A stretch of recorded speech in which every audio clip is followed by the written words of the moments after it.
All right, breaking news. Donald Trump just doubled down on his attacks directed at deceased director Rob Reiner and his wife less than 24 hours after they were brutally murdered by their own son in their own home.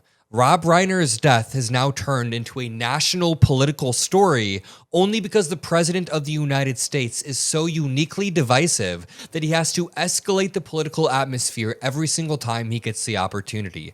Sorry that I'm getting heated, but every single time something happens on the national stage, Donald Trump says the most vile thing possible, and people are just now waking up. Throughout all of my formative years, I talk about this on the channel all the time, throughout my middle school, my high school, my college, before I dropped out, I've seen Donald Trump make up conspiracy theories about Obama not being born in America, about elections being stolen, and about QAnon and January 6th, and about all of these despicable things. And now he's in the Oval Office as his presidency is tanking, as his approval rating on every single issue hits the negative, even immigration, border enforcement, and interior enforcement and deportations. His approval rating is dropping because they overstepped. The economy, he has not made progress. He's done the opposite. He has ruined the economy when we were actually making progress at the end of Biden's term. Donald Trump is just taking us down to new levels. And in this clip, he's asked about the multiple Republican congressmen and women who have already condemned his statements. Marjorie Taylor Greene, for example, said Rob Reiner and his wife were tragically killed at the hands of their own son, who reportedly had drug addiction and other issues, and their remaining children are left in serious mourning and heartbreak. This is a family tragedy, not about politics or political enemies. Many families deal with a family member with drug addiction and mental health issues. It's incredibly difficult and should be met with empathy, especially when it ends in murder. It's so messed up. Do you know how many Americans have dealt with some sort of alcoholism or drug addiction or mental illness in their family, and they have to take care of this person and sacrifice because they love this person, only for the President of the United States to demean this entire situation by calling Tim Walz, quote unquote, retarded, and then also making fun of this entire situation. Of course, Donald Trump's original post accused Rob Reiner of having Trump derangement syndrome. Thomas Massie, a Kentucky Republican, also said, regardless of how you felt about Rob Reiner, this is inappropriate and disrespectful discourse about a man who was just brutally murdered. Donald Trump has also made fun of Thomas Massie's deceased wife. It is despicable stuff. And before I play this clip, make sure you're subscribed to the Adam Mockler feed. The MAGA Republican overlords don't want us to have an edge in the algorithms with the truth, and you can give us that edge. Thank you. A number of Republicans have denounced your statement on Truth Social after the murder of Rob Reiner. Do you stand by that post? Well, I wasn't a fan of his at all. He was a deranged person as far as Trump is concerned. He said he knew it was false. In fact, it's the exact opposite, that I was a friend of Russia, controlled by Russia. You know, it was the Russia hoax. He was one of the people behind it. I think he hurt himself in career-wise. He became like a deranged person, Trump derangement syndrome. So I was not a fan of Rob Reiner at all in any way, shape, or form. I thought he was very bad for our country, yeah. Okay, if Rob Reiner had quote-unquote Trump derangement syndrome and thought that Trump was a uniquely vile human being, then Trump's reaction to the situation has proven Rob Reiner right. Making fun of somebody and their wife right after they die and saying they have TDS, yeah, we have the right to be deranged about somebody who is doing this to our political landscape. But number two, if Donald Trump's logic, if his standard is that you can make fun and celebrate someone's death if they are a political operator you dislike who spreads theories, conspiracy theories, then wait until the day Donald Trump dies. That's not a threat, but I'm just saying, if we're applying Donald Trump's own standard that we can make fun of political operators who spread conspiracy theories, who we dislike, then what happens when you die as a political operator? Obviously, your own standard isn't one that should be applied broadly in politics. Even if somebody in the United States is a political operator that you disagree with, and by the way, Rob Reiner wasn't a political operator, he was a director. What am I even saying? Rob Reiner made movies, but Donald Trump is acting as if he was a political operator.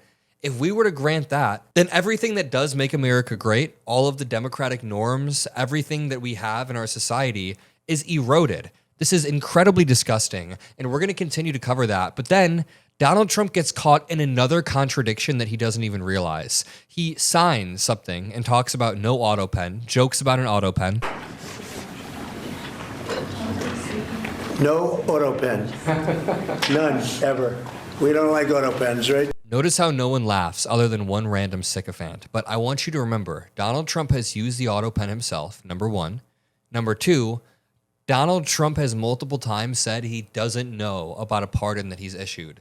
He was asked about the Binance founder. He says he doesn't know the guy. He's never heard of it. He was then asked about pardoning the former president of Honduras who had helped traffic drugs into the United States. Trump says he doesn't know. He has never heard of it. Even after this in the Oval Office, he was asked if he would potentially pardon someone in the crypto industry.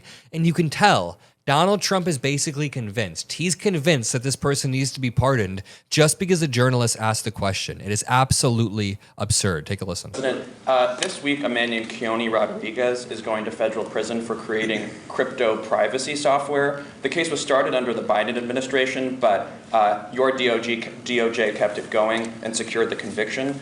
A lot of people in crypto are saying that this man should be pardoned. Are you familiar with the case at all, or would you be interested? I've heard about it. I'll look at it. Why, you think he should be pardoned? Sounds like it. Sounds like, based on your question. Many people in the Rodriguez, we'll look at that, Pam. Okay, let's take a look at it. You know, you'll have to tell me. I don't know anything about it, but Did Donald Trump just get almost convinced to pardon somebody? He even told Pam, let's look at it, Pam. Did he just get almost convinced to pardon somebody because he was asked a question by a journalist? What the hell? He then gets asked about a potential deal between Russia and Ukraine, and he doesn't know what he's talking about. Take a listen. Mr. President, follow up there. An Article 5 deal seems to be emerging without NATO membership for Ukraine. If such a security guarantee is offered, what incentive is there for Ukraine to give up any sort of territory? well, look, you have they've already lost the territory. You know, to be honest, I mean, the territory is lost. But in terms of security guarantee, we're working with Europe on it. Europe would be a big part of that, and we're working on the security guarantee so the war doesn't start up again. Trump doesn't understand the stakes here. And the question is a really good one. If there is no long-term guarantee that Ukraine has sovereign borders, what incentive is there for them to, in the short term, just cede this territory, cede this land? They should continue fighting unless they have long-term security guarantees. The reality is, Vladimir Putin is a bad faith actor who will start a war and then pause that war when it's convenient and when it serves his political interest, just so that he could relaunch that war about 5 to 6 years later. He's done this multiple times. He invaded Georgia, then he invaded Crimea in 2014, then he waited about 8 years, then he invaded again in 2022, then he'll pause and wait and then reinvade unless we can have Ukraine integrated into the EU or preferably NATO and give them security guarantees. Now, obviously, there's a lot that we have to go through before Ukraine can just join NATO. There have to be certain standards. They can't be at war. There have to be democratic rules and guidelines that have to be implemented. But it would be a great, great day if we could work towards security guarantees. But in order to do that, we need to inflict maximum damage on Vladimir Putin and get him to retreat immediately. Yet we're not doing that. We're allowing him to continue effing around because Trump doesn't understand anything. At least when he's talking about affordability, he still doesn't understand anything. Take a listen. And they don't mention the border anymore. Nobody talks about the border. They talk about affordability, and we're the ones that are bringing the prices down. We were given the worst inflation in our country's history, and we're bringing the prices down. This is so untrue. When Biden left office, the inflation rate was at 2.9%. Today, the inflation rate is at about 3%, 3.1%. It has gone up. Just barely, but it has gone up over the past 10 months. It actually went down to about 2.5, 2.6. Then, after the tariffs on Liberation Day, it went back up. I'm going to leave it there. Trump is BSing, and you know that his grip is slipping as he's making fun of Rob Reiner. I appreciate you all. I'll see you in the next video. I love you, and peace out.